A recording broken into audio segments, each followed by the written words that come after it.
Halo, ketemu lagi di materi tema 7, indahnya keragaman di negeriku. Sekarang kita masuk subtema 2, indahnya keragaman budaya di negeriku. Oke deh, sebelum kita mempelajari materi, yuk buka dulu buku tematiknya. Subtema 2 pembelajaran 1 ya. Oke, next. Nah, sebelum kita masuk materi, kita kenal dulu yuk tujuan pembelajarannya apa saja. Yang pertama adalah menuliskan informasi yang tepat dan menentukan gagasan pokok setiap paragraf. Yang kedua, menjelaskan manfaat gaya listrik juga mengenal listrik statis dan dinamis.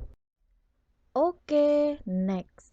Nah, kali ini yuk kita baca dulu cerita tentang Urang Kanekes dari suku Baduy. Jangan lupa dibaca ya, dengan seksama dan teliti.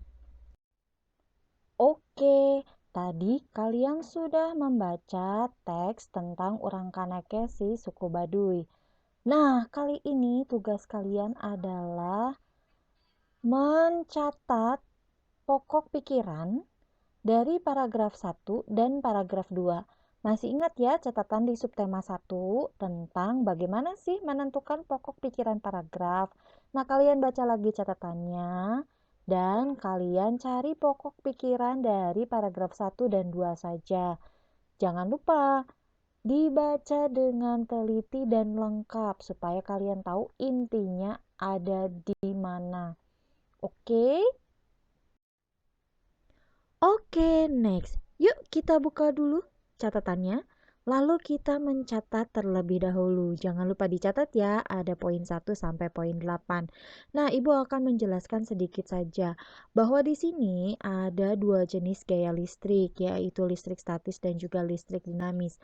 Seperti yang kalian tahu bahwa gaya listrik itu dapat terjadi karena adanya aliran listrik atau arus listrik yang mengalir. Seperti contohnya adalah lampu dapat menyala karena aliran listrik.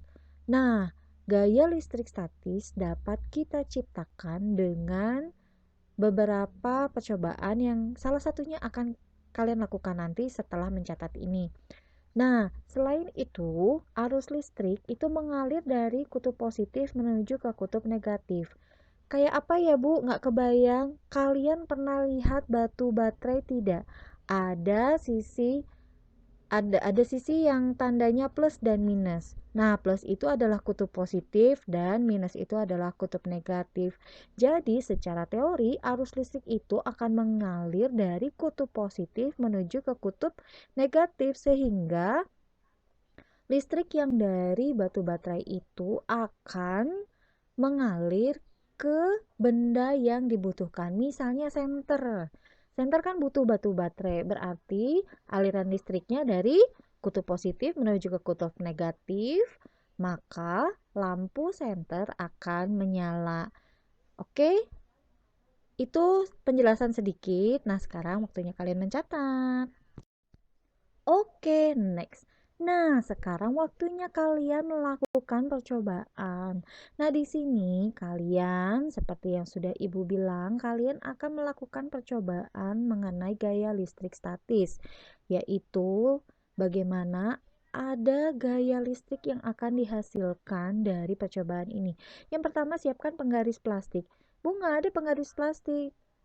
Kalau bisa, gunakan sejenis plastik yang ada bentuknya ya. Kalau bisa sih memang harusnya penggaris. Penggarisnya boleh penggaris plastik yang apa saja. Seperti yang kalau kalian bawa ke sekolah ya. Tidak boleh penggaris besi karena memang penggaris besi juga tidak boleh dibawa ke sekolah ya karena berbahaya. Nah, yang kedua, kalian potong dulu kertasnya kecil-kecil. Apakah harus digunting? Enggak, pokoknya sebaik aja tapi kecil-kecil ya, jangan terlalu besar karena nanti tidak akan terlihat prosesnya. Dan juga kalau kertasnya terlalu besar itu akan susah gaya listrik itu mengangkat kertas itu. Lalu yang ketiga, dekatkan penggaris plastik pada potongan kertas. Apa yang terjadi? Apakah ada perubahan atau tidak? Kalian catat. Lalu yang kelima adalah setelah kalian sudah berhasil mengamati percobaan yang pertama, kalian yang kedua adalah coba kalian gosok-gosok penggaris lagi pada rambut kalian yang kering. Kenapa harus yang kering? Karena gaya gesek dari penggaris itu akan maksimal. Kalau basah dia akan menempel si cairannya itu ke penggaris sehingga tidak akan maksimal untuk menghasilkan gaya listrik yang akan kita lakukan percobaan ini ya.